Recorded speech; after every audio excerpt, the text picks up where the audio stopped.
Hi hello friends, ಎಲ್ಲರಿಗೂ ನಮ್ಮ ಅಮ್ಮನ ಅಡುಗೆಗೆ ಸ್ವಾಗತ. ನೀವೇನಾದರೂ ಹೊಸದಾಗಿ ನಮ್ಮ ಚಾನಲ್ನ ನೋಡ್ತಾ ಇದ್ದೀರಾ, ನಮ್ಮ ಅಮ್ಮನ ಅಡುಗೆ ಚಾನಲ್ನ ಸಬ್ಸ್ಕ್ರೈಬ್ ಮಾಡ್ಕೊಳ್ಳಿ, ಹಾಗೆ ಪಕ್ಕದಲ್ಲಿ ಬರುವ ಬೆಲೈಕನ್ನ ಕ್ಲಿಕ್ ಮಾಡ್ಕೊಳ್ಳಿ.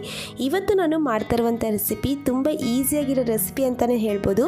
ಅದೇ ಆನಿಯನ್ ಎಗ್ ಆಮ್ಲೆಟ್ ಮಾಡೋದು ಹೇಗೆ ಅಂತ ತೋರಿಸ್ಕೊಡ್ತಾ ಇದ್ದೀನಿ. ಈರುಳ್ಳಿಯಿಂದ ಒಂದು ಸೂಪರ್ ಆಗಿರುವ ಆಮ್ಲೆಟ್ ಅಂತಲೇ ಹೇಳ್ಬೋದು ಫ್ರೆಂಡ್ಸ್. ಇವಾಗ ಆನಿಯನ್ ಎಗ್ ಆಮ್ಲೆಟ್ ಮಾಡೋದಕ್ಕೆ ಬೇಕಾಗಿರುವ ಇಂಗ್ರೀಡಿಯೆಂಟ್ಸ್ ಏನೇನಂತ ನೋಡ್ಕೊಂಬರೋಣ ಬನ್ನಿ. ಇಲ್ಲಿ ನಾನು 4 ಈರುಳ್ಳಿನ ಉದ್ದುದಕ್ಕೆ ಕಟ್ ಮಾಡಿ ಇಟ್ಕೊಂಡಿದ್ದೀನಿ, 3 ಮೊಟ್ಟೆ ತಗೊಂಡಿದ್ದೀನಿ, cornflour 2 table spoon, chilli flakes ಅರ್ಧ ಟೀ ಸ್ಪೂನ್, ಚಾಟ್ ಮಸಾಲ ಅರ್ಧ ಟೀ ಸ್ಪೂನ್, ಕೊತ್ತಂಬರಿ ಸೊಪ್ಪು 1 ಟೇಬಲ್ ಸ್ಪೂನ್ ಆಗೋಷ್ಟು ಚಿಕ್ಕದಾಗಿ ಕಟ್ ಮಾಡಿ ಇಟ್ಕೊಂಡಿದ್ದೀನಿ, ಹಸಿಮೆಣಸಿನ್ಕಾಯಿ 2 ಚಿಕ್ಕದಾಗಿ ಕಟ್ ಮಾಡಿ ಇಟ್ಕೊಂಡಿದ್ದೀನಿ, ಎಣ್ಣೆ 1 ರಿಂದ 2 ಟೇಬಲ್ ಸ್ಪೂನ್, ರುಚಿಗೆ ತಕ್ಕಷ್ಟು ಉಪ್ಪು. ಮಾಡೋದು ಹೇಗೆ ಅಂತ ನೋಡೋಣ. ಮೊದಲು ನಾನು ಒಂದು ಬೌಲಿಗೆ ಈರುಳ್ಳಿನ ಹಾಕ್ಕೊತಾ ಇದ್ದೀನಿ. ಇವಾಗ 3 ಮೊಟ್ಟೆನ ಒಡೆದು ಹಾಕ್ಕೊಂಡಿದ್ದೀನಿ.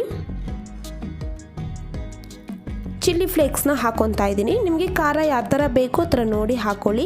ನಾನಿಲ್ಲಿ ಮೀಡಿಯಮ್ ಆಗಿರೋ ಥರ ಮಾಡಿರೋದು. ಮತ್ತು ಚಿಕ್ಕದಾಗಿ ಕಟ್ ಮಾಡಿರುವಂತಹ ಹಸಿಮೆಣಸಿನ್ಕಾಯಿ ಹಾಕ್ಕೊಂಡಿದ್ದೀನಿ, ಹಾಗೆಯೇ ಚಾಟ್ ಮಸಾಲ ಹಾಕ್ಕೊಂಡಿದ್ದೀನಿ, ಮತ್ತು ಕೊತ್ತಂಬರಿ ಸೊಪ್ಪನ್ನು ಹಾಕ್ಕೊಂಡಿದ್ದೀನಿ. ಮತ್ತು ಇಲ್ಲಿ ನಾನು ಕಾರ್ನ್ಫ್ಲೋರು 2 ಟೇಬಲ್ ಸ್ಪೂನಷ್ಟು ಹಾಕ್ಕೊಂಡಿದ್ದೀನಿ. ರುಚಿಗೆ ತಕ್ಕಷ್ಟು ಉಪ್ಪನ್ನು ಹಾಕ್ಕೊಂಡು ಚೆನ್ನಾಗಿ ಮಿಕ್ಸ್ ಮಾಡ್ಕೋಬೇಕಾಗುತ್ತೆ. ನೋಡಿ, ಇವಾಗ ಇದೆಲ್ಲ ಹಾಕ್ಕೊಂಡಿದ್ದಾದಮೇಲೆ ಚೆನ್ನಾಗಿ ಇದೇ ಥರನೇ ಮಿಕ್ಸ್ ಮಾಡ್ಕೋಬೇಕು. ನಾವು ಯಾವ ಥರ ಮಿಕ್ಸ್ ಮಾಡ್ತೀರಿ ಅಷ್ಟು ಚೆನ್ನಾಗಿ ಬರುತ್ತೆ. ಚೆನ್ನಾಗಿ ಇದೇ ಥರ ಮಿಕ್ಸ್ ಮಾಡಿದ್ರೆ ಅದು ಪಫಿಯಾಗಿ ಬರುತ್ತೆ ಫ್ರೆಂಡ್ಸ್, ಚೆನ್ನಾಗಿರುತ್ತೆ. ನೋಡಿ, ಇದೇ ಥರ ನಾನು ಚೆನ್ನಾಗಿದೆ ಮಿಕ್ಸ್ ಮಾಡ್ಕೊಂಡಿದ್ದಾಗಿದೆ, ನೋಡಿದ್ರಲ್ಲ. ಇವಾಗ ನಾನು ಸ್ಟವ್ ಹಚ್ಚಿ ಒಂದು ಪ್ಯಾನನ್ನು ಇಟ್ಕೊಂಡಿದ್ದೀನಿ. ಇವಾಗ ನಾನು ಇದಕ್ಕೆ 1 ರಿಂದ 2 ಟೇಬಲ್ ಸ್ಪೂನ್ ಎಣ್ಣೆನ ಹಾಕ್ಕೊಂಡಿದ್ದೀನಿ. ಎಣ್ಣೆನ ಹಾಕಿದಾದ್ಮೇಲೆ ಈ ಥರ ಇವನಾಗಿ ಎಲ್ಲ ಕಡೆ ಸ್ಪ್ರೆಡ್ ಮಾಡ್ಕೋಬೇಕು. ಮಾಡ್ಕೊಂಡಿದ್ದಾದಮೇಲೆ ನಾನು ಮೊದಲೇ ಮಿಕ್ಸ್ ಮಾಡಿ ಇಟ್ಕೊಂಡಿದ್ನಲ್ಲ ಅದನ್ನು ಹಾಕ್ಕೊಂಡಿದ್ದೀನಿ. ಈ ಥರ ಹಾಕಿದಾದ್ಮೇಲೆ ಎಲ್ಲ ಕಡೆ ಈ ಥರ ಸ್ಪ್ರೆಡ್ ಮಾಡಿ ಒಂದು ಸ್ವಲ್ಪ ಲೈಟಾಗಿ ಮೇಲ್ಗಡೆ ಪ್ರೆಸ್ ಮಾಡ್ಕೋಬೇಕು. ನೋಡಿ, ಈ ಥರ ಎಲ್ಲ ಮಾಡಿದಾದ್ಮೇಲೆ 5 ನಿಮಿಷ ಲೋ ಫ್ಲೇಮಲ್ಲೇ ಬೇಯೋದಕ್ಕೆ ಬಿಡಬೇಕಾಗುತ್ತೆ.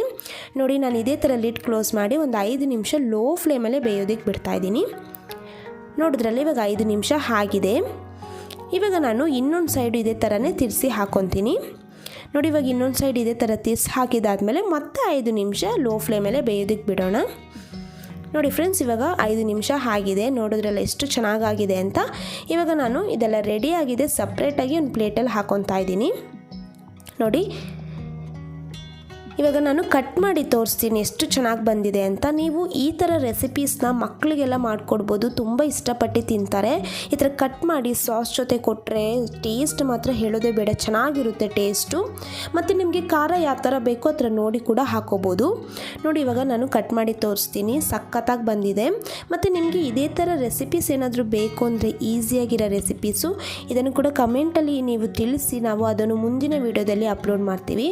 ನೋಡಿ ಫ್ರೆಂಡ್ಸ್, ಕಟ್ ಮಾಡಿ ಎಲ್ಲ ಇಟ್ಕೊಂಡಿದ್ದೀನಿ. ನಾನು ಇವಾಗ ಸಾಸಲ್ಲಿ ಅದ್ದಿ ತೋರಿಸ್ತೀನಿ ಎಷ್ಟು ಚೆನ್ನಾಗಿ ಬಂದಿದೆ ಅಂತ. ನೋಡಿದ್ರಲ್ಲ, ಸೂಪರಾಗಿರುತ್ತೆ ಟೇಸ್ಟ್ ಮಾತ್ರ. ನೀವು ಇದನ್ನು ಬ್ರೇಕ್ಫಾಸ್ಟಿಗೆ ಕೂಡ ಮಾಡ್ಕೋಬೋದು, ಹಾಗೆ ಈವ್ನಿಂಗ್ ಟೈಮ್ ಸ್ನ್ಯಾಕ್ಸಾಗಿ ಕೂಡ ಮಾಡ್ಕೊಂಡು ತಿನ್ಬೋದು, ಚೆನ್ನಾಗಿರುತ್ತೆ. ನೀವು ಕೂಡ ಮನೇಲಿ ಒಂದ್ಸತಿ ಟ್ರೈ ಮಾಡಿ ಹೇಗೆ ಬಂತು ಅಂತ ನಿಮ್ಮ ಅನಿಸಿಕೆ ಅಭಿಪ್ರಾಯಗಳನ್ನು ಕಮೆಂಟ್ ಮೂಲಕ ತಿಳಿಸಿ.